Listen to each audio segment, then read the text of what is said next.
put pants on. Don't ask, don't ask.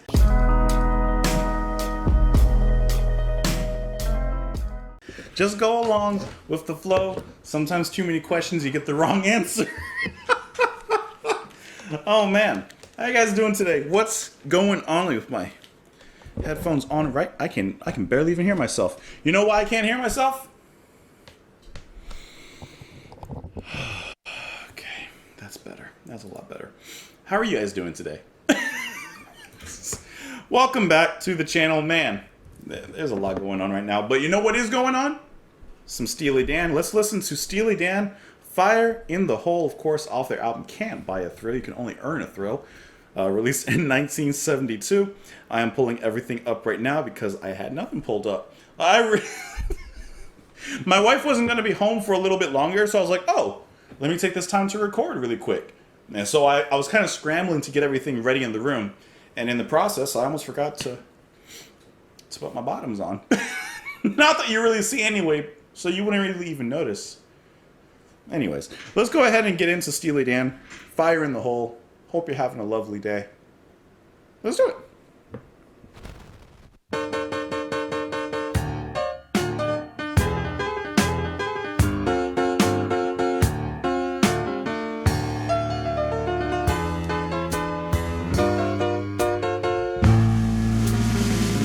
I decline to walk the line. They tell me that I'm lazy. Worldly wise, I realize that everybody's crazy. A woman's voice reminds me to serve and not to speak. Am I myself or just another freak? You know there's fire in the hole and nothing left to burn. I'd love to run out now. There's no way left to turn, no, no. With a cough, I shake it off and walk around my yellow stride. Should I hide or eat my pride or wait until it's good and right? My life is boiling over. It's happened once before. I wish someone would open up the door. Don't you know there's fire in the hole and nothing left to burn? I'd love to run out now. There's no way left to turn.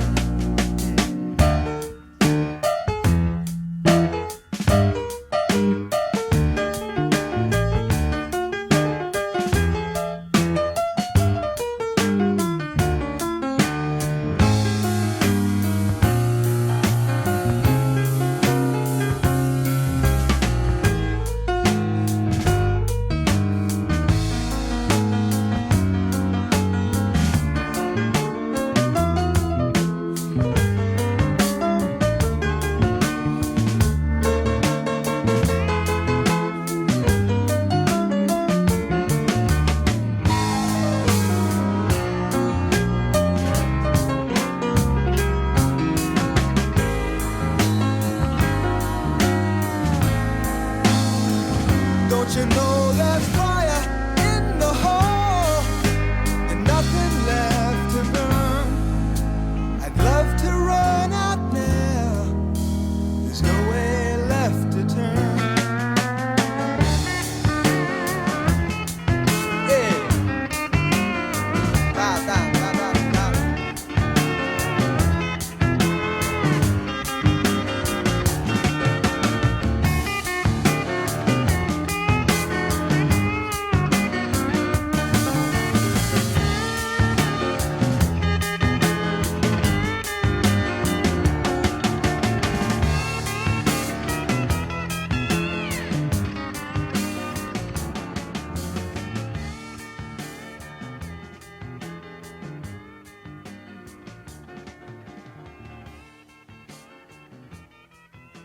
I hear that guitar starting to bend a little bit. Right off of, hold on, let me adjust my fan. But right from the first few seconds of that track, you're getting introduced into some banging piano. Absolutely. From the first few seconds, right? From the first chords that are pounded on the black and whites, you're already hearing it, you're already feeling it, and you're thinking to yourself, or at least I am, where can we go from here? How much further can we go? This track is great. I'm in love with those chords and the way that he's playing the piano there. He's rocking it on. And then we get it even further evolved into that solo later. Yes, please. Yeah. The second verse introduces some sweet swings of the guitar as well. Love it. Then you get, like I said, the solo with the piano, and then after that, a little guitar solo too. It's just very sweetly pulled together. But man, the strength of those piano chords, it's glamorous, slightly urban, it moves, it's dynamic, it's enriching. That's great. That's really, really good. There's one thing about this track that is, for me, holding it back from being literally perfect. Right now, in my head, if I was to rate it, it's like a 4.9 out of 5. Like, this is a really good one. Especially because of those piano. Or that piano. It's just slightly marred for me. I don't love the vocals. I think the singing is passable. I think that it works within the track. Yeah, absolutely. And I'll listen to this every day on the hour. But the vocals, they're not as good as I want them to be. Like, they're definitely passable. Like I said, this song is, to me, at least on a first listen, a 4.9 on the strength and on the back of that piano.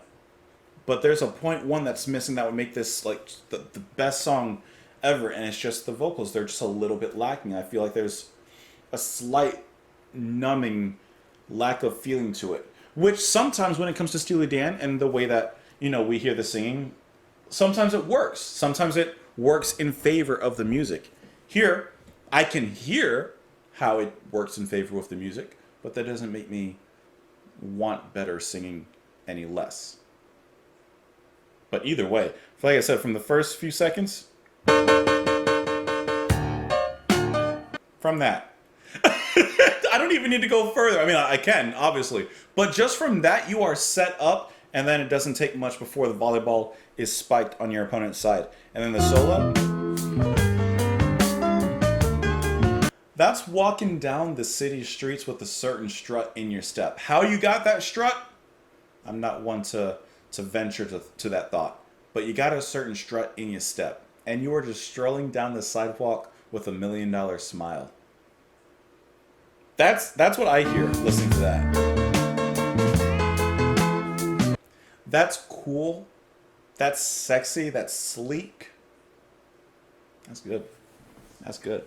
And the piano here is going to be courtesy of Mr. Fagan. Let's go ahead and get into these lyrics, though, which I did not pay attention because I was literally just listening to the tickling of the ivories. I decline the walk to line. They tell me that I'm lazy, worldly wise. I realize that everybody's crazy. A woman's voice reminds me to serve and not to speak. Am I myself or just another freak? So he says he declines to walk the line. He declines. He doesn't want to be fit into a certain box, a certain mold. He's going to walk his own line. He's not going to follow others. But they tell me I'm lazy. Everybody's crazy. You know there's fire in the hole and nothing left to burn. I'd love to run out now. There's nowhere left to turn. No. With a cough, I shake it off and work around my yellow stripe. What does the yellow stripe represent? Should I hide or eat my pride? Or wait until it's good and ripe? My life is boiling over. It's happened once before. I wish someone would open the door. Is he in prison? There's a fire in the hole and nothing left to burn. So he has the passion. He has something inside him. There's fire in the hole, and yet it's running out because there's no fuel to keep it burning. I wonder what this song's about. Let me click on some of these messages here. See if there's anything, something that I don't know about. The narrator would love to run away from his problem, but there's nowhere to go. Okay. Now here, at least on this annotation, it talks about Vietnam. When your draft card is pulled, you have nowhere left to go. Either you go to Vietnam or you go to prison. Is that actually what the song is about, or is this just one person's interpretation? I could see it as that, but I think the lyrics are a little vague enough to kind of put your own meaning into it and to elicit a more personal response. With a cough, I shake it off and work around my yellow stripe. I'm not sure. Either way, the piano's banging, though. Let me know what you guys thought of the track. You can let me know in the comments below. Hope that you're having a lovely day. Thank you, as always, for being here. Hope you come back tomorrow. And I'll see you then, guys. Bye.